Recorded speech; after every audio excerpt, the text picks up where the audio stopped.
أعوذ بالله من الشيطان الرجيم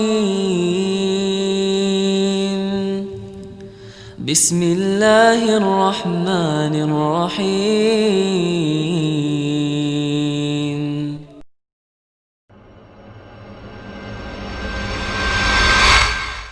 Baik, kalau teman-teman bertanya, kira-kira kalau saya buat dosa apa sih efeknya? Ada bahayanya nggak? Ada bahayanya, dan luar biasa bahayanya. Di dunia akan datang bahaya yang berat, nanti kita sebutkan poin demi poin.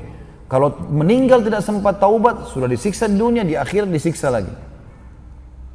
Yang pertama teman-teman, sempitnya hidup seseorang yang bermaksiat.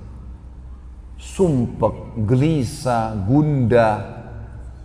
Gak ada orang yang buat maksiat itu lalu kemudian enak, gak ada. Bohong.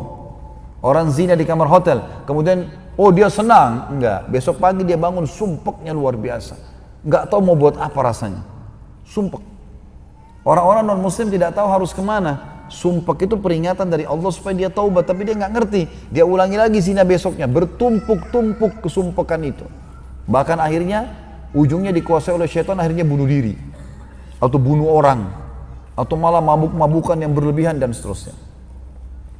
Allah berfirman tentang masalah ini, sempitnya hidup dan akan ada kegundahan, kegelisahan. Tidak ada dosa yang tidak mengalami ini teman-teman sekalian. Di dalam Al-Quran surah Toha, surah nomor 20 ayat 124. Surah Toha, surah nomor 20 ayat 124. Bunyinya a'udzubillahi minasyaitonir rajim. Wa man a'rada 'an dzikri fa inna lahu ma'isyatan dhankan wa nahsyuruhu yaumal qiyamati 'ama.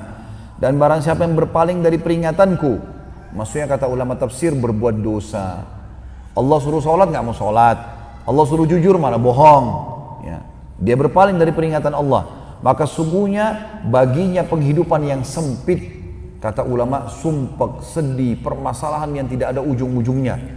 Dan kami akan menghimpunnya pada hari kiamat dalam keadaan buta.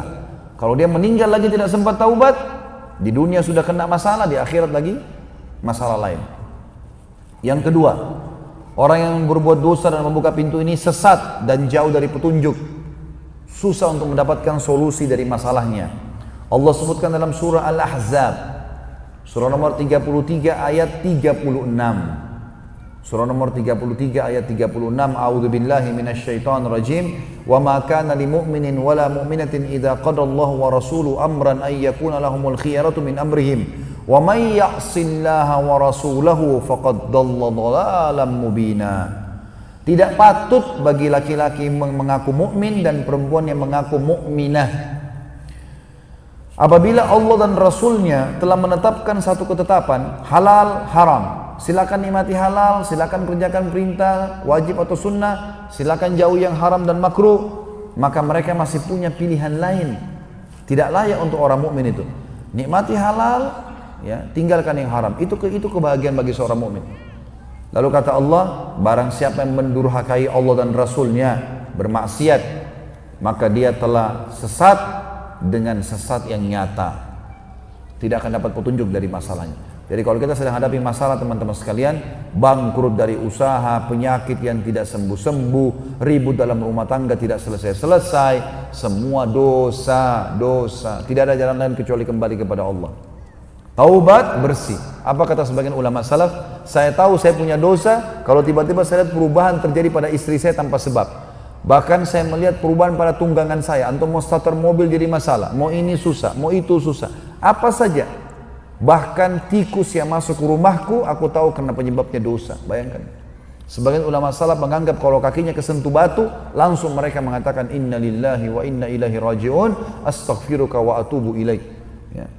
Kami milik Allah dan kami akan kembali kepada Allah. Ya Allah, aku bertobat dan beristighfar kepadamu. Langsung kakinya kesentuh. Kadang-kadang mau keluar hujan, kadang-kadang mau pakai baju mungkin belum disetrika bajunya, kadang-kadang semua ini teman-teman sekecil apapun adalah penyebabnya dosa. Makin bersih dari dosa maka makin siap semua fasilitas. Yang ketiga, ia akan selalu didampingkan syaitan. Kalau dia selalu buat pintu dosa, Allah sengaja kirim syaitan mendampingi dia. Jadi hidupnya jadi penuh ketakutan. Selalu programnya adalah maksiat dan maksiat. Sebagaimana Allah sebutkan dalam surah Az-Zukhruf, surah nomor 43 ayat 36. Surah nomor 43 ayat 36 yang bunyinya a'udzubillahi minasyaitonirrajim.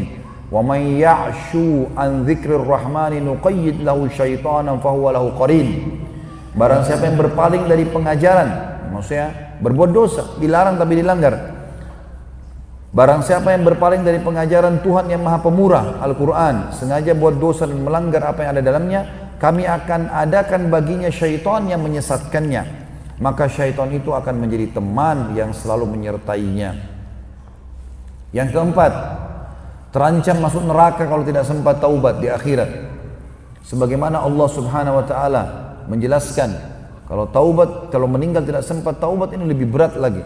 Dalam surah An-Nisa surah nomor 4 ayat 14. A'udzubillahi minasyaitonir rajim. Wa may ya'sillaha wa rasulahu wa yata'adda hududahu yudkhilhu naran khalidan fiha wa lahu 'adzabun muhin. Dan barang siapa yang mendurhakai Allah dan Rasulnya, maksudnya bermaksiat dan melanggar ketentuan-ketentuannya Allah, niscaya Allah memasukkannya ke dalam api neraka sedang ia kekal di dalamnya dan baginya siksa yang menghinakan. Juga dalam surah Jin, surah nomor 72 ayat 23. Surah Jin, surah nomor 72 ayat 23. A'udzubillahi minasyaitonirrajim. Illa balaghan minallahi wa risalatihi. Wa may ya'sillaha wa rasulahu fa inna lahu nara jahannam khalidina fiha abada. Akan tetapi aku hanya menyampaikan peringatan dari Allah, kata Nabi SAW, dan risalahnya. Dan hati-hatilah, barang siapa yang mendurhakai Allah dan Rasulnya, dilarang tetap dilakukan, sesungguhnya baginya neraka Jahannam, mereka kekal di dalamnya selama-lamanya. A'udzu billahi minasy syaithanir rajim. Bismillahirrahmanirrahim.